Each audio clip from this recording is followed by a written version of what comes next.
नमस्कार, आप देख रहे हैं जीटीवी न्यूज भारत। मैं हूं आपके साथ उजाला। आइए शुरुआत करते हैं आज की कुछ खास खबरों के साथ। नेता प्रतिपक्ष उमंग सिंघार ने मध्य प्रदेश में 2023 विधानसभा चुनावों में वोट चोरी के गंभीर आरोप लगाए हैं। उन्होंने कहा कि मध्य प्रदेश में फर्जी जनादेश के आधार पर बीजेपी ने सरकार बनाई है और इस पूरे मामले में चुनाव आयोग की भूमिका संदिग्ध रही है।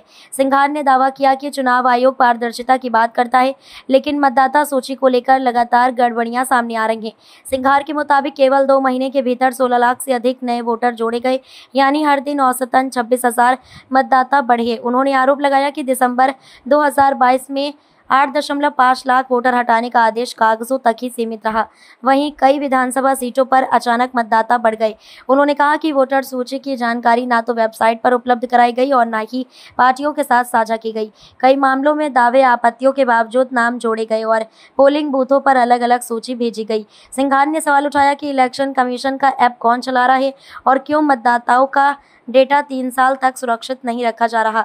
उन्होंने आरोप लगाया कि औसतन प्रत्येक सीट पर 10,000 वोट बढ़े और हारने वाली सीटों पर साम दाम दंड भेद की नीति अपनाई गई। उन्होंने ये भी मांग की कि चुनाव आयोग को कांग्रेस नेता राहुल गांधी से माफी मांगनी चाहिए, क्योंकि उन्होंने ही वोट चोरी का मुद्दा राष्ट्रीय स्तर पर उठाया था। सिंघार ने यह भी कहा कि यदि इस मामले की निष्पक्ष जाँच नहीं हुई तो वे कोर्ट का दरवाजा खटखटाएंगे।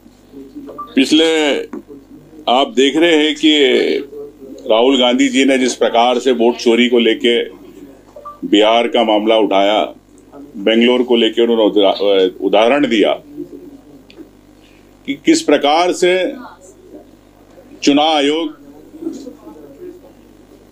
की मिलीभगत से भारतीय जनता पार्टी चाहे केंद्र में हो या प्रदेश के अंदर सरकारें बना रही है। इसी तारतम्य में हमने मध्य प्रदेश के बारे में चीजें समझी, किस प्रकार से वोट चोरी करके सरकार ने मध्य प्रदेश के अंदर फर्जी जनादेश लेकर मध्य प्रदेश में भारतीय जनता पार्टी ने अपनी सरकार बनाई और इसमें चुनाव आयोग की क्या भूमिका रही। चुनाव आयोग ने किस प्रकार से भारतीय जनता पार्टी की सरकारें बनाने के अंदर अपनी अहम भूमिका निभाई। तो मैं समझता हूं कि जहां चुनाव आयोग कहता है कि हम पारदर्शिता रखते हैं, सभी पार्टी हमारी मेंबर होती है, जिनको हम कोई भी जब चुनाव प्रक्रिया होती है ट्रांसपेरेंसी के साथ विधानसभा से लेकर लोकसभा स्तर तक हम हर पार्टी को सूचियां देते हैं। लेकिन ये सूची देने में ही गड़बड़ी है, मतदाता सूची देने में ही। कौन सी सूची पार्टियों को देते हैं मतदाता सूची और कौन सी नहीं देते, और कैसे वोट बढ़ाए जाते हैं या काटे जाते हैं, ये मैं आपको बताना चाह रहा हूं।